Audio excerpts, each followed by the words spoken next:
আপনি কি বলবেন? আপনি বলেন, ওই যে মাইকটা নেন। হ্যাঁ বলেন, এই যে মাইকটা ধরেন।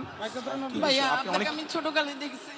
আচ্ছা, আপনাদের যখন পেয়ারা গাছ ছিল, কেয়ারফুল। আমি অনেক পেয়ারা চুরি করে খাইছি, আমাকে ক্ষমা করে দিবেন ভাইয়া। আচ্ছা, ওটা কোনো আমি বিষয় যখন না। ছোট ছিলাম, আমি এই জায়গার স্থানীয়, মিরপুরে আমার বাড়ি। আচ্ছা। আমি ভোটার। আচ্ছা। আমার এই জায়গার স্থানীয় ভাই। আচ্ছা। আমার ভাইয়াকেও চিনেন, পারভেজ পাটারি আমার ভাই, আপনার বন্ধু ছিল। এত বছর পরে হয়তো যোগাযোগ নাই ভাই। আমি দুঃখের সহিত আপনাকে বলতে চাই, আমরা অনেক অপেক্ষা করছি আপনাদের জন্য, কিন্তু আমি কখনো ফেজ হইনি। ভালোবাসছি। খালেদা জিয়া আমার আম্মার সাথে অনেক ভালো সম্পর্ক ছিল। তখন আমার আম্মার বাড়ি 178 নম্বর উত্তর ইব্রাহিমপুর। স্বৈরাচার সাচ্চু আমাদের বাসার 20 ফিট জায়গা দখল করে নিয়ে গেছে, অনেক জায়গা দখল করে নিয়ে গেছে সাচ্চু। আমি এখন বলবো, বুক ফুলায় বলবো, কারণ সাচ্চু আমাদের প্রতিবেশী, আওয়ামী লীগ ছিল। আমাদেরকে 17 বছর জ্বালায় মারছে। আমার ছোট ভাইকে জেলে নিছে, আমার মেজো ভাইকে জেলে নিছে। সবাইকে জিজ্ঞেস করে, নাম বলছি। এই সাচ্চু অনেক কিছু করছে।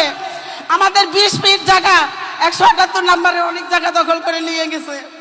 এখন আবদার ভাইয়া, যাদের যাদের জায়গা নির্যাতন হয়েছে তাদেরকে আপনি একটু সহযোগিতা করবেন।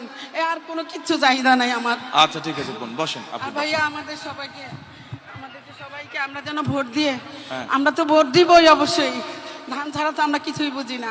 আমরা ভোট দিব। আমাদের এই 15-16 আসনে, 17 আসনের সবাইকে আমাদেরকে একটু সুবিধা করে দিবেন, কারণ আমরা জনগণ অনেক ভুক্তভোগী। তাহলে আপনি যখন এখানে থাকেন, এখানকার তাহলে মূল সমস্যা কি? অন্যরা যা বলছে সেটাই মূল সমস্যা, পুনর্বাসন? হ্যাঁ।